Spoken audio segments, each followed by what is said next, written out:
Well, today is January 6th, 2023. I made a video earlier about the so-called insurrection of 2020, but I erased it. I erased it because I don't know what I can say on YouTube without getting thrown off. But I think I'm going to say this much about it. I have a very close friend who was there, who got arrested months later and got sentenced. And I was going to talk a little bit about his story, but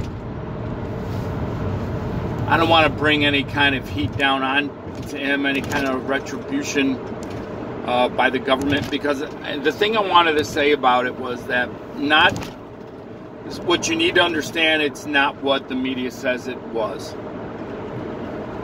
And because I had somebody that was close to me that was there, in actuality, he was text messaging me when he was outside of Pelosi's office taking pictures at the time. So, and I could go into all the details of what happened to him, what they did to him, and what the coercion that our government was doing to people that were there to get them to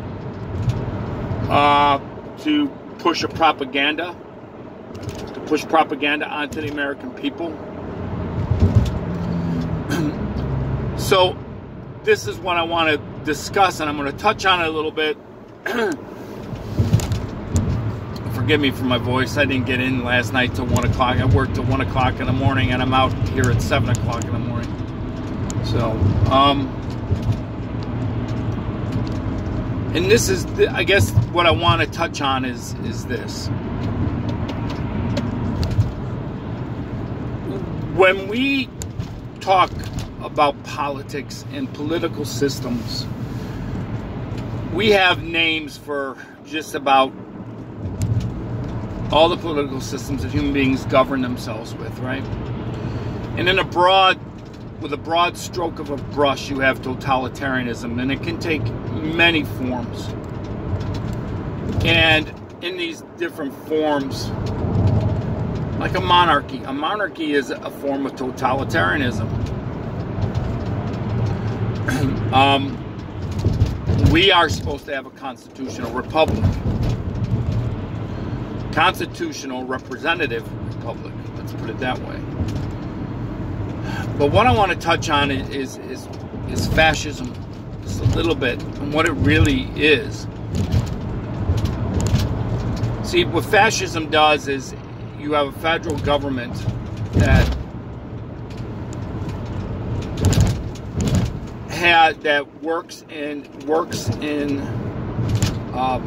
that controls most of the aspects of life, but it doesn't own businesses per se. All right, so I'm going to use Hitler as an example of this. So Hitler and it's because he is the best example of making that work proficiently. You can talk about Mussolini and fascist Spain, but you know, it's fascist Italy under Mussolini, but it's not quite the same. But what happens is that the federal government will work hand in hand with privately owned businesses for its own agenda, versus communism, where they flat out own all the businesses. So everything that let's just say this, every time you go to the store and you buy something from China, that money goes into the Chinese government. That money goes into the government. The government, under communism, they own and control all means of production and work and labor.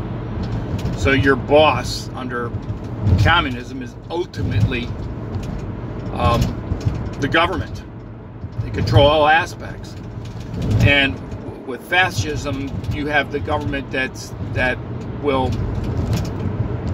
work with a private business to make its ends meet. Well, there's a little bit of that going on in our constitutional republic. And what I mean by that is this stuff that happened with Twitter.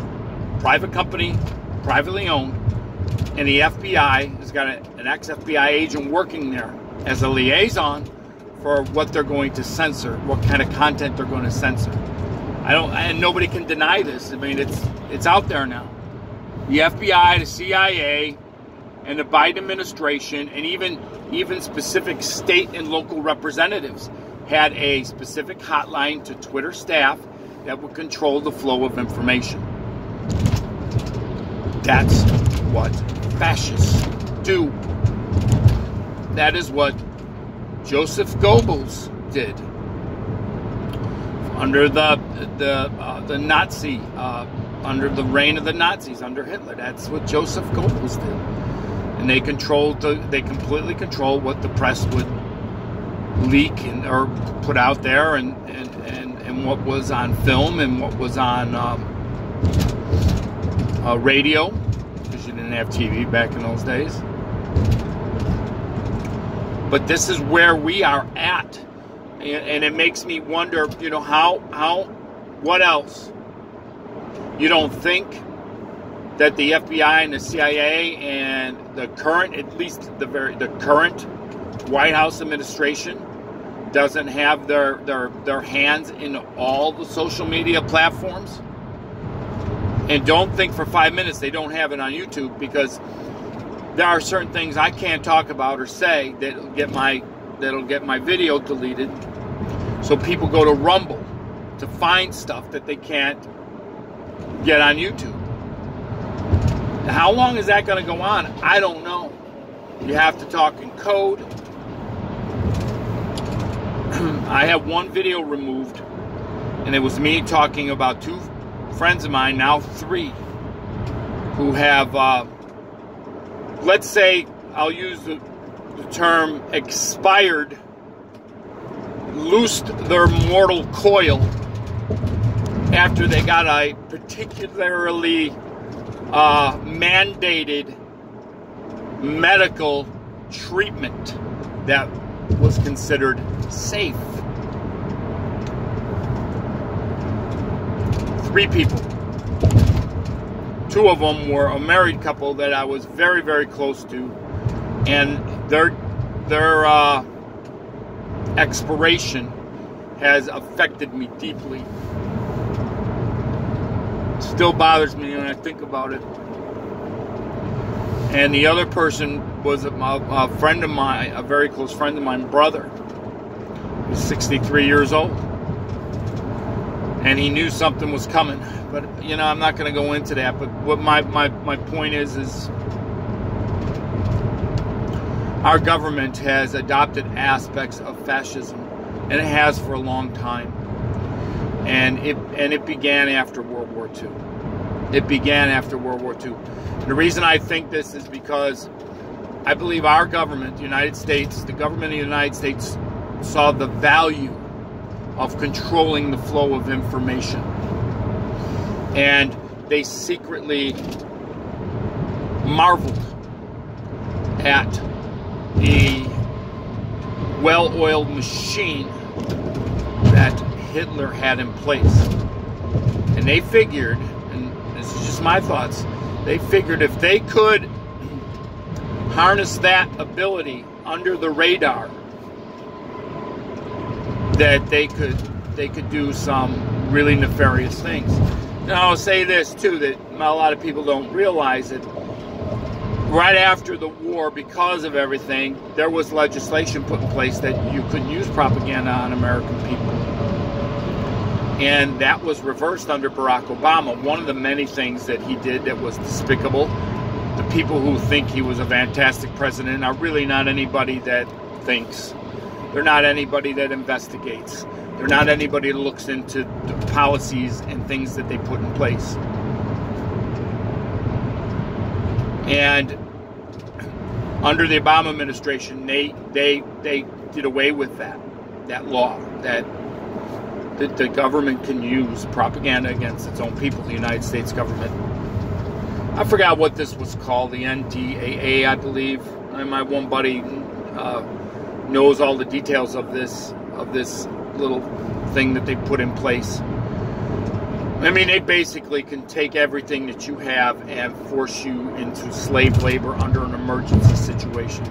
You understand that? Like, let's say you drive a truck. You have a privately owned truck. Or you own a trucking company. And let's say there's a national emergency. The government can force you into slave labor and your trucking company and your trucking business to do whatever they need to do without any compensation. That happened under the Obama administration. So it's like suspending your constitutional rights. Is it an aspect of being fascist? Oh, you bet it is. You bet it is. So I'm not saying anything unusually profound here.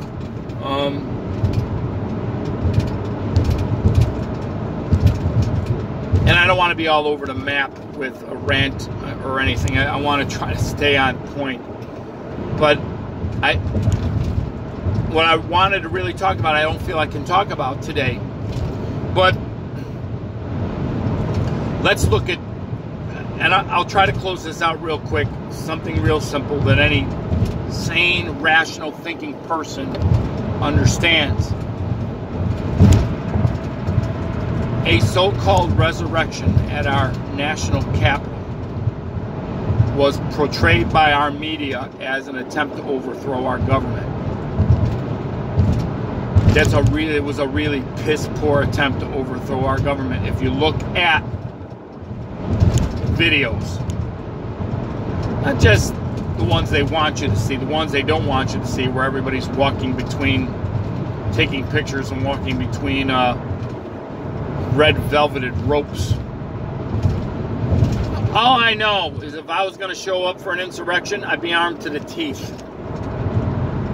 If I was going to show up for an insurrection, it would be more like the French Revolution than an unguided tour through a Capitol building. That's all I know, and I would think that any rational person who is watching me right now completely gets it, completely understands it. On the flip side of this, we have half the country who is just, for lack of a better term, just batshit crazy. I mean, if you're like me and you're encountering different people on a regular basis, you realize that I probably should rephrase that. One of the things I've come to understand is if people live outside of an urban environment, they're a lot more rational thinking people. And because of what I do for a living, I see every aspect of human society. I see rich, poor, urban, rural, middle class, low class, upper class. I see it all. And